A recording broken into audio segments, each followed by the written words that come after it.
హైదరాబాద్లోని KBR park చుట్టూ త్వరలోనే పూర్తి స్థాయిలో ట్రాఫిక్ వన్ వే నిబంధనలు అమలు కాబోతున్నాయి. ట్రాఫిక్ మళ్లింపుపై ఇవాళ ట్రయల్ నిర్వహించగా ఆదివారం మరోసారి ట్రయల్ రన్ నిర్వహించబోతున్నట్టు Hyderabad traffic joint CP Joel Davis ప్రకటించారు. ఈ ట్రయల్ రన్ విజయవంతమైతే వారం రోజుల తర్వాత దీన్ని పూర్తి స్థాయిలో అమలు చేస్తామని ఆయన స్పష్టం చేశారు.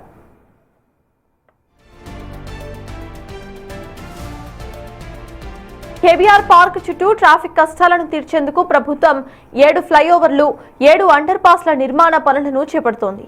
ఈ భారీ నిర్మాణ పనులు జరిగే రోజుల్లో ట్రాఫిక్ ఇబ్బందులు తలెత్తకుండా పార్క్ చుట్టూ వన్ వే చేయాలని రవాణా ట్రాఫిక్ విభాగాలు నిర్ణయం తీసుకున్నాయి. ఆదివారం ట్రయల్ రన్ ముగిసిన తర్వాత వారం రోజుల్లో వన్ వే విధానాన్ని శాశ్వతంగా అందుబాటులోకి తెస్తామని జాయింట్ సిపి తెలిపారు.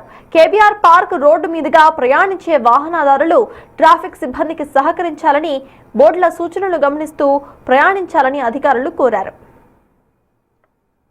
నుంచి వెళ్తున్నారంటే వాళ్ళు ఎన్టీఆర్ భవన్ దగ్గరికి వచ్చి లెఫ్ట్ టర్న్ తీసుకొని Basavatarakam, Agrasen statue, BVB, journalist colony, 45 junction, అక్కడ నుంచి లెఫ్ట్ టర్న్ తీసుకొని కేబుల్ బ్రిడ్జ్ ఆ రూట్కి వెళ్ళిపోవచ్చు. లేదంటే ఇక్కడ సాగర్ సొసైటీ దాటిన తర్వాత ఈ రోడ్ నెంబర్ 14 ఒక రూట్ ఉంటుంది. ఇక్కడ పిల్లర్ వర్క్ అంతా నడిచింది, ఇక్కడ కూడా కంజెషన్ ఉందంటే ఇక్కడ నుంచి బ్రాంచ్ తీసుకొని ఈ రోడ్లో రావచ్చు.